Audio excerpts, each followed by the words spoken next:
নমস্কার, আমি সুকৃতি দান। আশা করি আপনারা সবাই ভালো আছেন। আপনারা সবাই দেখছেন অ্যাস্ট্রো সলিউশন। আজকে আমি আলোচনা করব যে কর্কট রাশি বা লগ্নের ক্ষেত্রে 2025 সাল কেমন যাবে এবং কোন জায়গাটা আপনাদের সাবধান হতে হবে, কোন জায়গাটা আপনাদের ক্ষেত্রে পজিটিভ যাবে, এই নিয়ে একটা চুলছেড়া বিশ্লেষণ করব। আশা করব আপনাদের ভালো লাগবে, তাই অনুষ্ঠানটিকে মন দিয়ে শুনুন এবং বোঝার চেষ্টা করুন। প্রথমেই বলবো, দেখুন 2025 সাল 2+0+2+5 অর্থাৎ 9 সংখ্যা।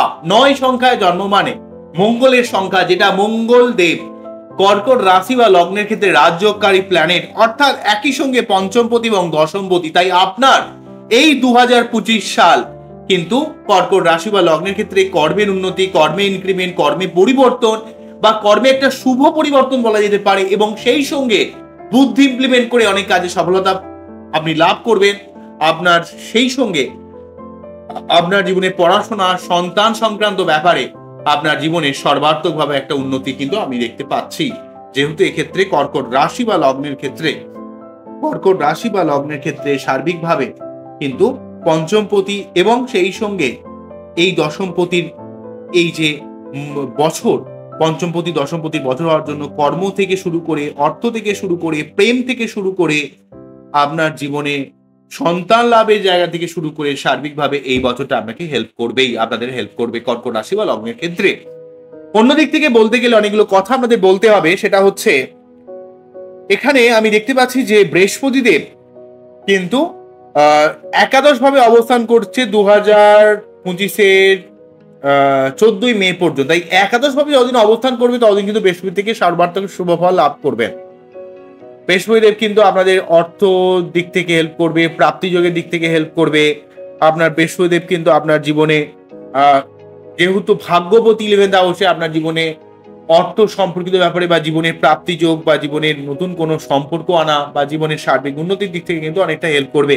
কিন্তু এই বৃহস্পতিদেব যেহেতু 14ই মে পর কিন্তু দ্বাদশ ভাবে অবস্থান করবে বা দ্বাদশ ভাবে গোচর করে যাবে, 14ই মে পর থেকে কিন্তু বৃহস্পতিদেব দ্বাদশ ভাবে অবস্থান করে বিদেশ যাত্রা, বিদেশ থেকে অর্থ ইনকাম, আপনার ঘুমের ডিস্টারবেন্স হয়ে যাবে, আপনার জীবনে একটু ব্যয় বেড়ে যাবে। কিন্তু ব্যয় বাড়লেও আপনি সঠিক কাজে ইনভেস্ট করে, যদি যে জায়গায় আপনি টাকাটা ইনভেস্ট করবেন সেটা আপনার পজিটিভ কাজে আপনার লাগবে, আপনার সঠিক কাজে ব্যয় হবে, যেই ব্যয়টা আপনার জীবনে অত্যন্ত গুরুত্বপূর্ণ, সেই ব্যাপারটা আপনাকে কিন্তু অনেকটাই হেল্প করবে এই বৃহস্পতি দ্বাদশ ভাবে অবস্থান। বৃহস্পতি দ্বাদশ ভাবে অবস্থান করে আপনার তার পঞ্চম দৃষ্টির মাধ্যমে চতুর্থ ভাবকে দেখার জন্য পরিবার কেন্দ্রিক সার্বিক ঝামেলা নির্মূল হবে। আপনার মায়ের শরীর স্বাস্থ্য খারাপ থাকলে সেইটা সার্বিকভাবে সরে যাবে এবং আপনার মন মানসিকতার মধ্যে পজিটিভ একটা ভাবমূর্তি তৈরি করবে। অন্যদিক থেকে এই বৃহস্পতিদেব ষষ্ঠ ভাবের উপর দৃষ্টি প্রদান করার জন্য রোগ, ঋণ, শত্রুতার জায়গা থেকে শুভ ফল লাভ করবেন। শত্রুতা আপনার জীবন থেকে সরে যাবে সার্বিকভাবে। আপনার যদি কোনো রকম কোনো যদি খরচ থেকে থাকে, কোনো যদি লোন থেকে থাকে, যে প্রচুর খরচ হতে বেড়ে গেছে, তার জন্য তো লোন করেছিলেন, সেই লোনটা আপনি শোধ করতে পারবেন এবং সেই সঙ্গে সঙ্গে আপনার রোগ জ্বালা থাকলে সেটা যেমন নির্মূল হবে এবং শত্রুতাকেও কিন্তু নির্মূল করতে পারবেন সার্বিকভাবে। এই অবস্থানটা অত্যন্ত গুরুত্বপূর্ণ বলে আমি মনে করছি। অন্যদিক থেকে এই বৃহস্পতিদেব আপনার রাশি বা লগ্নের এক্সপেক্টে অষ্টম ভাবের উপর দৃষ্টি প্রদান করার জন্য এখানে অষ্টম ভাবে রাহু কিন্তু গোচর করবে। রাহুর নেগেটিভ প্রভাবটাকেও অনেকটা কমাবে এবং সেই সঙ্গে আপনার জীবনে কোনো রকম ঝামেলা থাকলে, আইনি সমস্যা থাকলে, পেটের কোনো সমস্যা থাকলে সেটাকে নির্মূল করার চেষ্টা করবে। এখানে কিন্তু সার্বিকভাবে বৃহস্পতি দ্বাদশ ভাবে, যদি দ্বাদশ ভাবটা খুব একটা শুভ ভাব নয়, তার সত্ত্বেও দ্বাদশ ভাবে আপনাকে সঠিক কাজে আপনাকে ইনভেস্ট করতে বাধ্য করাবে। আপনার জীবনে সর্বাত্মক একটা উন্নতি হওয়ার পথ কিন্তু তৈরি করে দেবে বলে আমি মনে করি। এই জায়গাটা অত্যন্ত গুরুত্বপূর্ণ হবে আপনাদের কর্কট রাশি বা লগ্নের ক্ষেত্রে। সার্বিকভাবে এই 2025 সাল অত্যন্ত গুরুত্বপূর্ণ হবে বলে দেখতে পাচ্ছি। অন্যদিক থেকে আরো অনেকগুলো কথা আপনাদের বলতে হবে। সেটা হচ্ছে, এই যে রাহু এবং কেতু, তারা কিন্তু নবম ভাব থেকে সরে গিয়ে আপনাদের অষ্টম এবং দ্বিতীয় ভাবে চলে যাবে 18ই মে। তখন কিন্তু আপনার ভাগ্যের মধ্যে আপনার যে আপ ডাউন করছিল, পরাক্রমতার মধ্যে যে আপ ডাউন অবস্থা তৈরি করছিল, সেই আপ ডাউন অবস্থাটা কিন্তু সার্বিকভাবে সরে যাবে রাহু কেতু নবম থার্ডের অবস্থান থেকে যেহেতু সরে যাওয়ার জন্য। কিন্তু রাহু কেতু অষ্টম দ্বিতীয় চলে যাওয়ার জন্য আপনার জীবনে ভুলভাল ঝামেলা আসতে পারে, আইনি কোনো সমস্যা আসতে পারে, পুলিশ সংক্রান্ত কোনো সমস্যা আসতে পারে।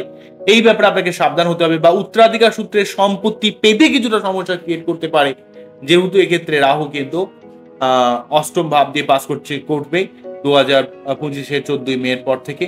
তো অষ্টম ভাব এবং দ্বিতীয় ভাব দিয়ে কেতু পাস করার জন্য আপনার অর্থের ব্যাপারে সাবধান হতে হবে। আপনার যে কোনো ধরনের ঝামেলার মধ্যে আপনি পা দেবেন না। পেট সংক্রান্ত ব্যাপারে আপনাকে একটু সাবধান হতে হবে। এবং সেই সঙ্গে সঙ্গে অষ্টম ভাবে রাহু এবং দ্বিতীয় ভাবে কেতু, আপনি পূর্বে কোনো অনৈতিক কাজ করে থাকলে সেই অনৈতিক কাজটা আপনার এই সময় সামনে এসে আপনাকে বিভিন্নভাবে একটা ডিস্টারবেন্স অবস্থা কিন্তু তৈরি করতে পারে বলে আমি মনে করছি।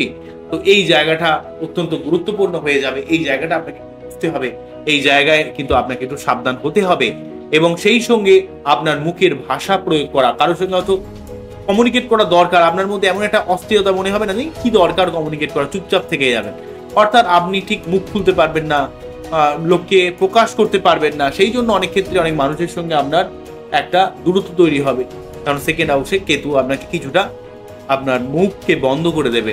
তাই মুখ বন্ধ করার জন্য অনেক সময় অনেক চেনা মানুষের সঙ্গে আপনার সম্পর্কে কিছুটা অবনতি করতে পারে, বা অর্থ সম্পর্কিত ব্যাপারে বা মুখের ভাষা প্রয়োগ করে হঠাৎ কথা খুব রেগে গেলেন, কথা বলছেন না, দুম করে রিয়াক্ট করে দিলেন, বা অর্থের ব্যাপারে কিছু লস দিতে পারে, সেই ব্যাপারে আপনাকে একটু সাবধান হতে হবে।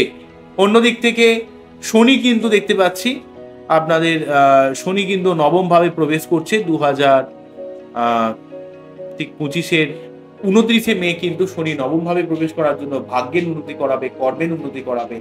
এবং সপ্তমপতি নবমে যারা থাকার জন্য, নবমে প্রবেশ করার জন্য আপনার ব্যবসায়িক দিক থেকে আপনার নতুন কোনো প্রেমের সুযোগ আসা বা বিয়ের সম্বন্ধ তৈরি হতে পারে, বা রোমান্টিক মধ্যে আপনাকে একটু রোমান্টিক করে দেবে। এবং আপনার জীবনে সার্বিক দিক থেকে মানুষের সঙ্গে কানেকশন বা কমিউনিকেশন তৈরি করবে। তবে শনি যেহেতু কর্মিক গ্রহ, তাই আপনাকে কর্মের উপর বেশ করে ফল প্রদান করে, তাই আপনাকে যে কোনো জায়গায় একটু পরিশ্রম করতে হবে, চেষ্টা করতে হবে, তাহলে কিন্তু আপনি অনেক জায়গা থেকে হেল্প পাবেন। তবে হ্যাঁ, নবম ভাবে শনি থাকলে কিন্তু পিতার শরীর স্বাস্থ্যের ব্যাপারে আপনাকে একটু যত্নশীল হতে হবে। তবে নবম ভাবে শনি যেহেতু আপনার সপ্তমপতি এবং সেই সঙ্গে অষ্টমপতি, সেই নবম ভাবে থাকার জন্য আপনাকে ভাগ্য কিন্তু অনেকটা সহযোগিতা করবে। আপনার ঈশ্বর আনুকূল্য যোগ তৈরি হচ্ছে অষ্টমপতি নবমে চলে যাওয়ার জন্য, এবং আপনার লাইফ পার্টনারও আপনাকে জীবনে অনেকটা সহযোগিতা করবে। আপনি যদি পরিশ্রম করেন, আপনি যদি চেষ্টা করেন, আপনার সার্বিক জায়গায় কিন্তু একটা অবশ্যই সাকসেস আসবে। কর্কট রাশি বা লগ্নের মানুষরা কিছুটা ইমোশনাল হয়, কিছুটা সেন্টিমেন্টাল হয়, কিছুটা পরিবার কেন্দ্রিক হয়। আপনাদের একটু বেশি ভালো মানুষই মেন্টালিটি, যেই চিন্তা ভাবনাটাকে নিয়ে মাথা নেওয়ার দরকার নেই সেগুলোকে নিয়ে আপনি বেশি ভাবেন, সেগুলোকে নিয়ে বেশি ভাবতে ভাবতে অনেক সময় কিন্তু আপনার অনেক সমস্যার মধ্যে আপনি পড়ে যান। তাই আপনার উচিত হচ্ছে কথা কম বলা, যে জায়গায় কথা বলা দরকার সেই জায়গায় কথা বলা, খুব বেশি কথা না বলা, এই ব্যাপারে আপনাকে একটু সাবধান হতে হবে। সার্বিকভাবে কিন্তু এই বছরটা আপনাদের ক্ষেত্রে অত্যন্ত গুরুত্বপূর্ণ হবে। দুটো ব্যাপার থেকে, বিশেষ করে আপনার নবম এবং তৃতীয় যে রাহুকেতু ছিল সে তারা কিন্তু সরে যাচ্ছে, তার জন্য একটা গুরুত্বপূর্ণ থাকছে। এবং সেই সঙ্গে এখানে শনি নবম ভাবে প্রবেশ করবে, এবং বৃহস্পতিদেব কিন্তু দ্বাদশ ভাবে বিদেশ যাত্রা, বিদেশ থেকে অর্থ ইনকাম, এই সমস্ত ব্যাপারে আপনাকে কিন্তু অনেকটা হেল্প কিন্তু করিয়ে দেবে বলে আমি মনে করি। তো এই জায়গাগুলো অত্যন্ত গুরুত্বপূর্ণ হবে, তো এই জায়গাগুলো আপনাকে অনেকটা হেল্প করবে। তাই অবশ্যই এই সময়টাকে কাজে লাগান এবং জীবনে উন্নতির পথকে প্রশস্ত করুন। কর্কট রাশি বা লগ্নের ক্ষেত্রে মঙ্গল এবং কর্কট রাশি লগ্নের ক্ষেত্রে বৃহস্পতি এবং চন্দ্র অত্যন্ত শুভ গ্রহ হয়। তাই এই গ্রহগুলো আপনার বাচ্চাটি কতটা ভালো অবস্থায় রয়েছে সেটা অত্যন্ত গুরুত্বপূর্ণ। আপনি বাচ্চাটি যদি সঠিকভাবে এর প্রতিকার করেন, তাহলে কিন্তু আপনার জীবনে অনেকটা উন্নতি কিন্তু হবে। তবে জেনারেলি ভাবে এই শনি বা রাহু, কেতু বা বৃহস্পতি, এই গ্রহগুলো আপনার বাচ্চাটি কতটা ভালো আছে তার উপর আপনার জীবনের সার্বিক ব্যাপারগুলো কিন্তু নির্ভর করবে। তবে জেনারেলি ভাবে 2025 সাল যেহেতু মঙ্গলের বছর, যেহেতু আপনার পঞ্চমপতি এবং দশমপতির বছর, তাই এই সময়টা 2025 সালটা কর্কট রাশি বা লগ্নের ক্ষেত্রে অত্যন্ত গুরুত্বপূর্ণ রোল প্লে করবে। তবে আপনার বাচ্চাটি মঙ্গলের অবস্থানটাও কিন্তু একটু বেশি গুরুত্বপূর্ণ থাকছে বলে আমি মনে করছি। আজকে এখানেই থামছি। আমার এই অনুষ্ঠানটিকে আপনাদের কতটা ভালো লাগলো সেটা কিন্তু অবশ্যই কমেন্ট সেকশনে জানাবেন। আবারও দেখাবো নতুন কোনো ভিডিও নিয়ে। নমস্কার, থ্যাংক ইউ।